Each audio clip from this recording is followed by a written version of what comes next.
El presente video abarca algunos lugares que hacen parte de la historia y patrimonio de la ciudad de Bogotá como espacios de interacción y reproducción cultural, puesto que el patrimonio de la nación está constituido por todos los bienes y valores culturales que son la expresión de la identidad colombiana, tales como la tradición, las costumbres y los hábitos, así como el conjunto de bienes materiales e inmateriales, muebles o inmuebles. Se pueden considerar como la expresión de una cultura en una sociedad. Esto es un aporte de UNESCO en el año 1972. Por otro lado, la cultura es un conjunto de rasgos distintivos, espirituales, materiales, intelectuales y emocionales que caracterizan a los seres humanos y que comprende y va más allá de las artes y las letras, los modos de vida, los derechos humanos, sistemas de valores, tradiciones y creencias. Esto es un aporte de la Ley General de Cultura de 1997. Por consiguiente, se exponen los diferentes sitios turísticos y culturales. Acerca de cada uno de estos lugares se narra algunos aportes de suma importancia para tener en cuenta e identificar la esencia de cada uno de ellos como contribución a la memoria cultural y al respeto patrimonial. La Plaza Bolívar es la plaza principal de la ciudad de Bogotá. Está ubicada en el centro de la ciudad, entre las carreras séptima y octava con calle 11. La Plaza Bolívar arranca siendo un espacio de eventos en la época de la colonia. Luego empieza a ser la plaza de mercado. Ya las casas no podían funcionar como casas y terminó siendo un espacio comercial donde el señor José González de Llorente empieza a alquilar diferentes elementos para las visitas. Luego empiezan a transformarla y la dividieron en 4 y en cada uno de estos espacios había jardín. A través del tiempo se modifica. Por último, queda un espacio mucho más abierto y rodeado del Palacio de Justicia, que empieza a modificarse al mismo tiempo que la Plaza Bolívar, pasando por 3 etapas, terminando siendo reconstruido hasta el año 2004, donde empiezan a funcionar las primeras cortes. El Palacio del Líbano era antes una cárcel de mujeres y luego pasa a ser de los hermanos Juan Manuel y Manuel Antonio Arrubla, quienes eran comerciantes y debido a esta actividad se presentó un accidente el 20 de mayo de 1900 en su fábrica de sombreros. Luego de ser quemados, estos sombreros empiezan a reconstruir y ponen la Universidad del Externado. Más adelante empieza a ser parte del distrito y ahora es la alcaldía.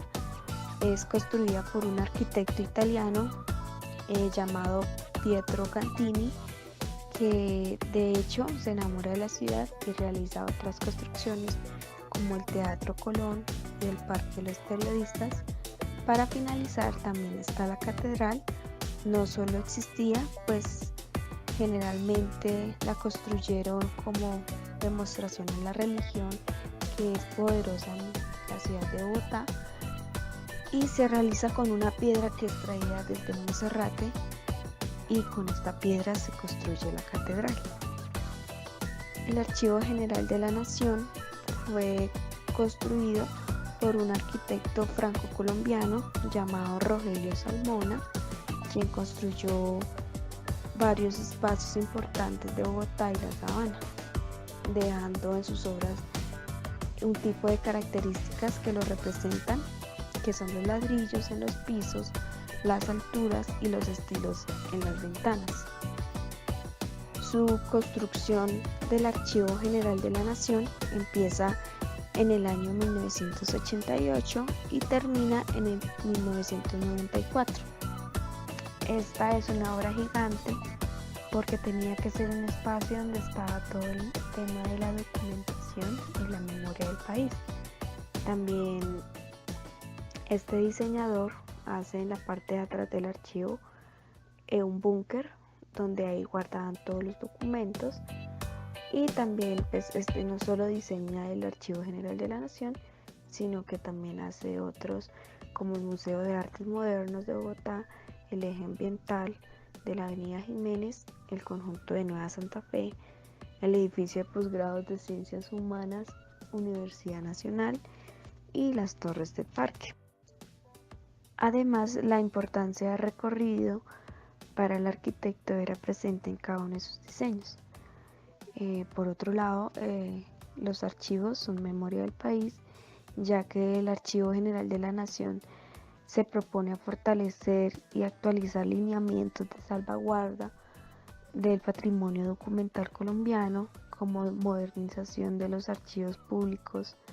Dentro de esto se pondrá el plan de todas las discusiones de los colombianos, las políticas culturales para la toma de decisiones de una manera consensuada, con el fin de lograr el mayor impacto a la sociedad y activar la identidad, la pertenencia, y además como generador de orientación en la administración pública, logrando que ésta sea efectiva y transparente.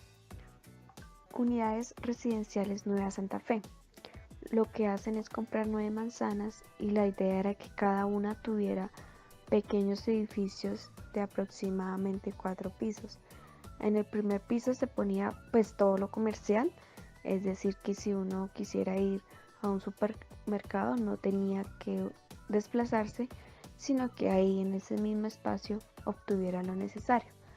Centro de cada una de estas unidades residenciales pusieron zonas verdes con la intención de que tuvieran también una condición natural en el espacio donde vivían, para los fines de semana pasear el perro, diferentes actividades al mismo tiempo. También era importante todo el tema de recorrido, no solo entrar y ya, sino tener que pasar por diferentes zonas para que la experiencia fuera más agradable, porque todo esto tiene que ver con la vida de las personas.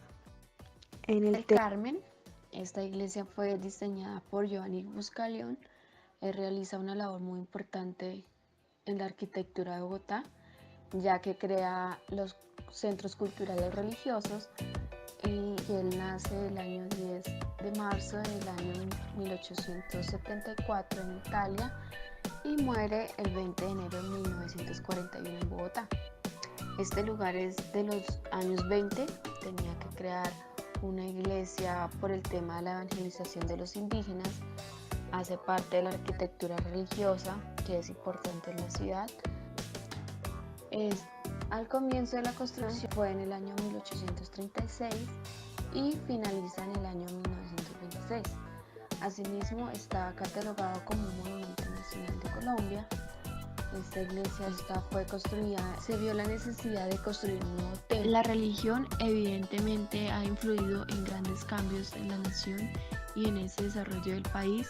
De por sí, a lo largo de la historia, la religión ha tenido una gran influencia en ese desarrollo y en ese cambio. Simplemente el poder que ha tenido a lo largo de la historia, y en otras partes nos hemos preguntado por qué un país laico existen colegios públicos concesionados, fundados o ordenados por religiosas.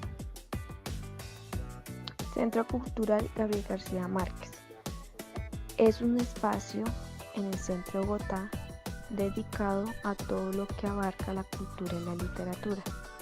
Su historia va desde que fue en algún momento el Palacio de Justicia, que por el Bogotazo se destruyó, hasta lo que hoy es en día.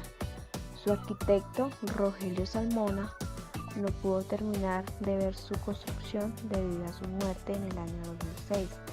Sin embargo, esto no fue un problema, pues la obra siguió su rumbo y terminó siendo un gran lugar que hoy en día muchas personas visitan. Respecto a su estética, es importante decir que todo tiene una razón de ser. Basta con ver las formaletas, un material utilizado para hacer las espinas de pescado en la parte inferior del techo o del suelo, por donde tenía planeado que el agua pasara para entender la genialidad inventada por este arquitecto. Teniendo en cuenta la frase de Aguado, es posible decir que el centro se adapta totalmente a lo que dice él, pues la cantidad de libros y obras que hay allí reflejan el intercambio de culturas que a través de la gente y el centro se conectan para formar parte de la vida de los bogotanos y que aquellos que visitan al centro. Asimismo, su ubicación se presenta para que aquellos que frecuenten la zona tengan un contacto más cercano con todos los que se pueden encontrar allí, a diferencia de aquellos que viven lejos. El Parque de los Periodistas son dos espacios que juntos ocupan una gran parte del área del centro de Bogotá. Ambos tienen algo en común y es el gran significado que ellos tienen para la ciudad. En el centro del Parque de los Periodistas encontramos una estatua de Simón Bolívar conmemorando sus 100 años de nacimiento. El monumento es dominado el templete del Libertador.